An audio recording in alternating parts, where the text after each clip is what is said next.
ఇటీవలి కాలంలో సినిమా ఇండస్ట్రీలో కొన్ని అనూహ్యకరమైన సంఘటనలు జరుగుతున్నాయి. అలాగే కొన్ని విషాదకర వార్తలు కూడా వినాల్సి వస్తోంది. గతంతో పోలిస్తే ఈ మధ్య ఈ తరహా వార్తలు బాగా పెరిగిపోయాయని చెప్పొచ్చు. చిత్ర పరిశ్రమ గత కొన్ని రోజుల్లో ఎంతో మంది కళాకారులని కోల్పోయింది.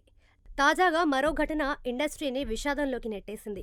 ప్రముఖ మలయాళీ నటుడు, మిమిక్రీ ఆర్టిస్ట్ కళాభవన్ నవాజ్ కన్నుమూశారు.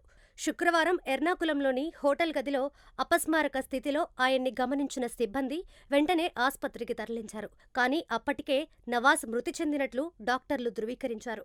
ఆయన వయసు 51 సంవత్సరాలు. నవాజ్ మృతికి గల కారణాలు తెలియలేదు. గుండెపోటు కారణంగా ఆయన చనిపోయి ఉండొచ్చని అనుకుంటున్నారు. అయితే పోలీసులు దీన్ని అనుమానాస్పద మృతిగా కేసు నమోదు చేసి దర్యాప్తు చేస్తున్నారు. శనివారం నవాజ్ మృతదేహానికి పోస్టుమార్టం నిర్వహిస్తారని తెలుస్తోంది. కొచ్చిలో ప్రకంబరం అనే సినిమా షూటింగ్ జరుగుతోంది.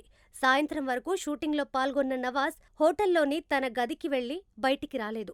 ఎంతోసేపు చూసిన తర్వాత హోటల్ సిబ్బందికి అనుమానం వచ్చి గదిలోకి వెళ్లి చూడగా అప్పటికే ఆయన అపస్మారక స్థితిలో పడి ఉన్నారు. సాయంత్రం 5 గంటలకు షూటింగ్ నుంచి వచ్చినప్పుడు నవాజ్ హుషారుగానే ఉన్నారని ఆయన్ని చూసిన సిబ్బంది చెప్తున్నారు.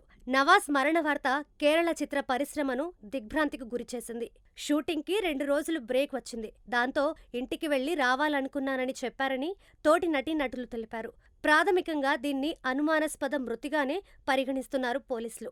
నవాజ్ ఎంతో మంచి మనిషని, శత్రువులెవరూ లేరని అతని సన్నిహితులు చెబుతున్నారు.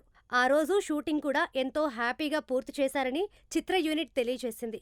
ఏది ఏమైనా పోస్టుమార్టం రిపోర్టు వస్తే కానీ నవాజ్ మరణం మిస్టరీ వీడదు.